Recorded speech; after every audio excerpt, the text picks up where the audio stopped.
Hold infinity in the palm of your hand, and eternity in an hour.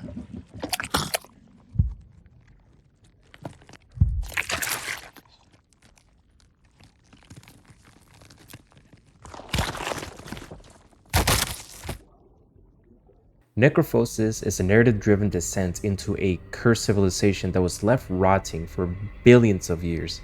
A world suffering from a plane-shattering, world-ending, and unending curse of necrophosis. Developed and published by Dragonist Games, Necrophosis leans heavily into its disturbing artistic vision, which draws inspiration from, I might butcher this, Kinski and Geiger. Yeah. If you seek passage through the darkness, know this. The path is not freely given. You must feed the entrance, the essence of souls. For only through this offering can the gateway be opened. While it's advertised as having mystical puzzles, they're far from being puzzles. During your nightmare descent, you'll pull, yank, sacrifice, possess, and perform other actions that feel less like puzzles and more like a fever dream or a chore. What's problematic about these puzzles is that you can get lost on where you're supposed to go, what you're supposed to do, as everything fuses into each other. When everything bleeds into everything, it's easy to get lost. Literally, I was lost for like minutes upon minutes trying to find out where I had to go. But descending to this mad world puts you into the place of the consciousness, an entity billions of years existing in this plane covered by plague and torture and unrelenting pain. You're not witnessing the downfall or destruction of the world, but the aftermath after centuries of decay. Here, you'll encounter grotesque creatures, scatter notes of the past and current sufferings, otherworldly beings, and possessed macabre creatures. And while the gameplay may be there, it's obvious that the focus was centered on the presentation of the game. Necrophosis is a grotesque and short experience. The world is not just dead, but a maggot-infested corpse. It's easy to see Geiger's and Basinski's influence through the game's art direction, but Dragonist Games' cosmic horror take left me a little bit confused. Also, a bit of a quick spoiler, Cthulhu's inclusion was kinda bothersome to me. If the Great Old One were ever awakened, it would have ended the whole world, right? The world is already drowning in madness, so what's the point? Especially that he shows up in the end of the game. It was an odd choice to add Cthulhu, or even fuse Lovecraftian mythos into this type of art. Cosmic horror is usually psychological and existential.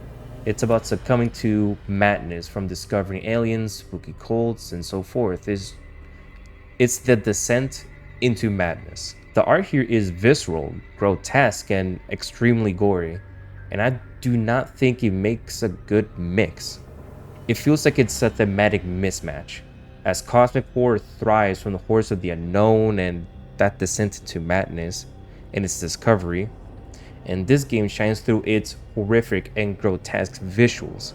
The animation can also look a little bit stiff and unnatural at times. The voice acting and sound quality pulled me right away from the game's atmosphere. Some voices just felt unnatural and poorly modulated, with voices that didn't match the tone. I also had a hard time progressing, as everything looked too similar, blurring progress and environment together.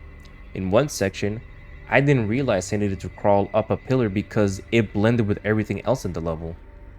In another, I didn't know I had to yank a bone because it looked like everything else. It may seem like I didn't enjoy Necrophosis, but I did. There's a beauty in its grotesque art, and while its story has ambition that it doesn't fully deliver on, the art behind each section does a great job of depicting decay and pain. The small notes you find in the game give context to horrible things people went through, sort of like mini narratives. While each zone is small and limited, they did evoke a sense and feeling of what they used to be. In many ways, Necrophosis serves as a very interesting art gallery, as the creatures and landscapes are both horrifying and terrifying. But for a narrative-focused game, it missed its mark. It may not be for everyone, but if you love grotesque horror, body horror, or unsettling visuals, this may be a good catch for you. It may have missed its narrative mark, but it did set the tone and mood through its art. And that's it. Thank you very much for watching. If you liked the video, I appreciate it if you like, comment it, and subscribe to show your support.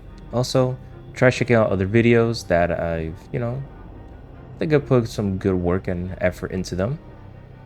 And as always, thank you and see ya.